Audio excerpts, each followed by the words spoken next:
ini kita akan belajar matematika, materi pecahan.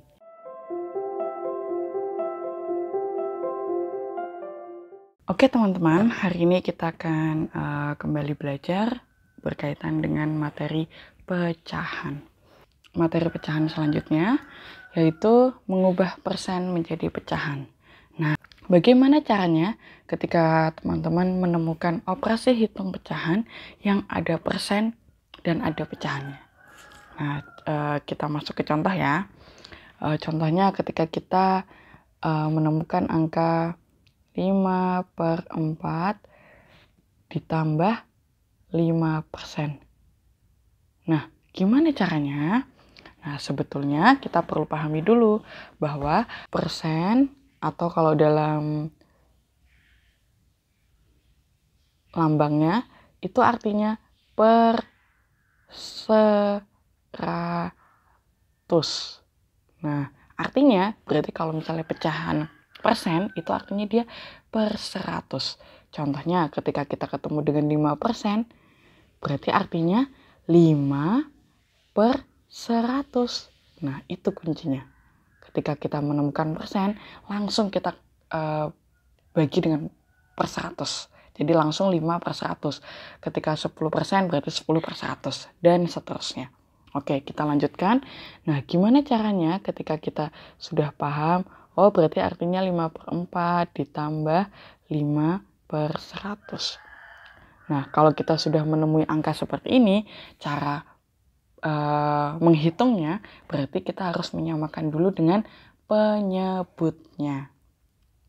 Nah, cara menyamakan penyebutnya, wah besar sekali ya ketika penyebutnya yang pertama 100, yang kedua 4. Gimana caranya? Maka kita perlu menyamakan ke pecahan, ke penyebut yang paling besar. Nah, di sini berarti penyebutnya 100 kita samakan dengan 100. Nah, kuncinya ketika kita sudah masuk ke pecahan, ke persen, maka kuncinya adalah teman-teman harus hafal dengan perkalian berapa kali berapa yang hasilnya menjadi 100. Nah, ini sudah kasih kunci. Nah, kalau misalnya kalian ketemu dengan angka 1, berarti artinya kali 100, itu hasilnya 100. Nah, kalau misalnya kalian ketemu pasangan penyebutnya itu 2, berarti dikali 50. Gimana caranya kita harus dapat 50 supaya bisa dapat 100. Nah, gimana kalau misalnya kita selanjutnya yaitu 4. 4 kali 25. Itu baru mendapatkan hasil 100. Nah, ada lagi yaitu 5 kali 20. Itu baru mendapat 100. Ada lagi yaitu terakhir 10 kali 10. Hasilnya 100. Nah, kalau di sini kita sudah menemukan berarti 4 kali berapa yang bisa menghasilkan angka 100, berarti kita ambil yang ini. Nah, berarti semuanya harus dikalikan dengan 25. Ini juga gitu, 5 kali 25. Nah, gimana Ustazah yang 100-nya? Lah, yang 100 kita tidak perlu dikalikan dengan penyebut yang lain karena dia sudah sama. Artinya di sini 100 kali 1. Sama ya, kalau 100 kali 1 yang atas juga seperti itu. Tetap. Karena kita mau menjadikan penyebut di sini sama dengan angka 100. Kita total semuanya, 4 kali 25, 100. Nah, berapa 5 kali 25? Kita hitung ya di sini ya.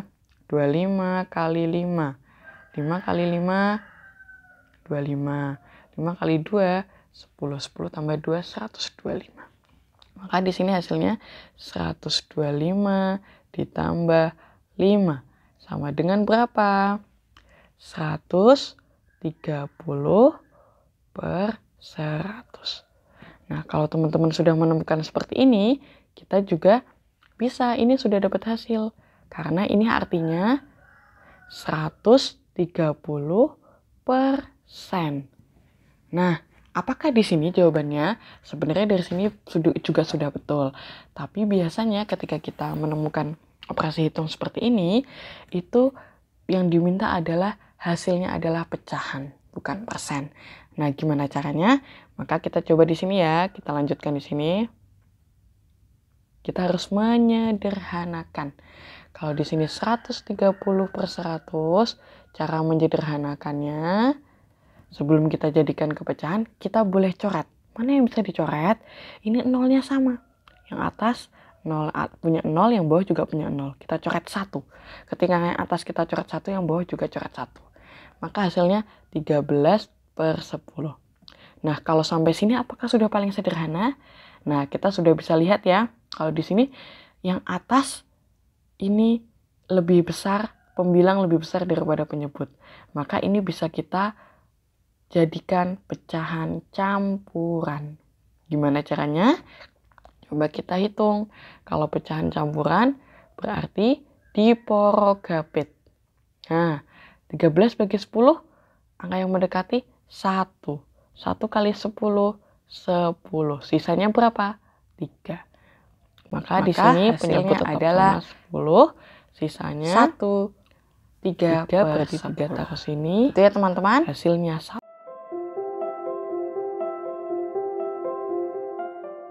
Menyederhanakan pecahan. Kita fokus ke angkanya dulu, 16 dibagi 40. Kunci yang pertama sebelum kita menyederhanakan adalah mencari FPB-nya. Jadi, cari FPB dari kedua angka tersebut, baik pembilang maupun penyebut. Nah, FPB dari 16 dan 40 adalah 8. Maka, dibagikan dengan hasil FPB tadi. 16 dibagi 8 berapa? 2, 40 bagi 8, 5. Maka ini sudah langsung bentuk paling sederhana ketika kita langsung dengan angka FPB-nya. 2/5 adalah sudah bentuk angka yang paling sederhana dari 16/40. Atau contoh yang lain adalah cara yang kedua, kita misal tidak menemukan FPB. Boleh kalian bagi atau sederhanakan dengan angka yang terdekat yang paling kecil dulu. Contohnya 16/40, oke tak bagi 2 deh. Oke, nah kita bagi 2, dari 2 dulu. Hasilnya adalah 8/20. Apakah ini sudah yang paling sederhana? Belum. Makanya kita harus bagi lagi. Ya udah deh, tadi udah dibagi 2, kita coba bagi 4. Oke. Nggak apa-apa angkanya beda antara ini, nggak apa-apa.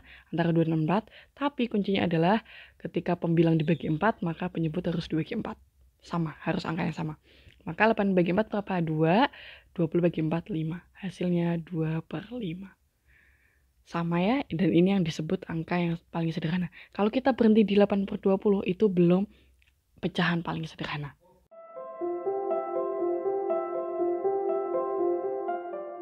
Oke, kita lanjut ke berikutnya. Mengubah pecahan biasa menjadi desimal. Nah, gimana caranya mengubah 3/4 menjadi desimal? Caranya adalah dengan porogapit. Makanya itu penting. Dari awal kita harus paham gimana cara porogapit supaya bisa mengerjakan bentuk pecahan. Nah, kita bagi seperti biasa ya, 3 bagi 4, nggak bisa, maka 0, 0, karena kita biar bisa dibagi lagi, maka kita tambah 0 di belakangnya, baru koma. 30 bagi 4 berapa? 7. 7 kali 4, yang mendekati ya, itu 28, kita hasilkan, sisanya 2. Karena sisa 2, maka kita tambah 0 di belakangnya, 20. 20 bagi 4 berapa? 5. 5 kali 4, 20. Dikurangi hasilnya 0. Berarti hasilnya 3/4 diubah menjadi desimal adalah 0,75.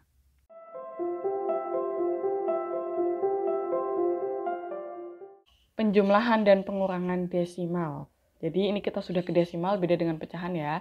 Nah, kalau untuk yang desimal, ini sedikit berbeda dengan penjumlahan dan pengurangan dalam operasi hitung biasa. Contohnya adalah 0,5 ditambah 0,325. Ini sama ya, mau penjumlahan, mau pengurangan, caranya sama. Nah, ini Ustazah kasih tahu caranya di sebelahnya. Ini boleh kita 0,325-nya di atas, atau pokoknya intinya boleh dibalik ya ketika menghitungnya. Ini Ustazah kasih cara perhitungannya. 0,325 ditambah 0,5. 0,5-nya di mana? Disesuaikan dengan letak komanya. Baru ditambah. Jadi letak komanya harus berurutan atau atas bawahnya tuh harus saling pokoknya tidak boleh berbeda, tidak boleh bergeser. Nah, ketika misalnya kita nyobelahnya gini ya, 0,325, 0,5 seperti penjumlahan biasa, seperti ini komanya berbeda letaknya, maka salah. Ini tidak boleh. Yang betul adalah seperti ini. Baru kita jumlahkan. Lalu yang ini 5 apa bawahnya? Kalau tidak ada angkanya ya sudah kita anggap 5. Karena ketika di desimal, ketika ini tidak ada angka itu disebut 0. Nah, 2 berarti 2, 3 tambah 5, 15. Ini ketika ditambah ya. 3 ditambah 5, 8. Kok 15 ya? 3 ditambah 5, 8, baru koma, 0. Jadi hasilnya 0,825. Itu untuk penjumlahan ataupun pengurangan. Ingat, komanya harus diletakkan pada posisi yang sama. Ya, jadi ingat-ingat. Beda loh ya dengan penjumlahan seperti biasa. Begitu ya teman-teman. Selanjutnya, silakan teman-teman nanti menyimak tugas yang Ustazah sampaikan lewat chat WA. Semangat mengerjakan tugasnya, insya Allah pasti bisa. Ustazah cukupkan. Wassalamualaikum warahmatullahi wabarakatuh.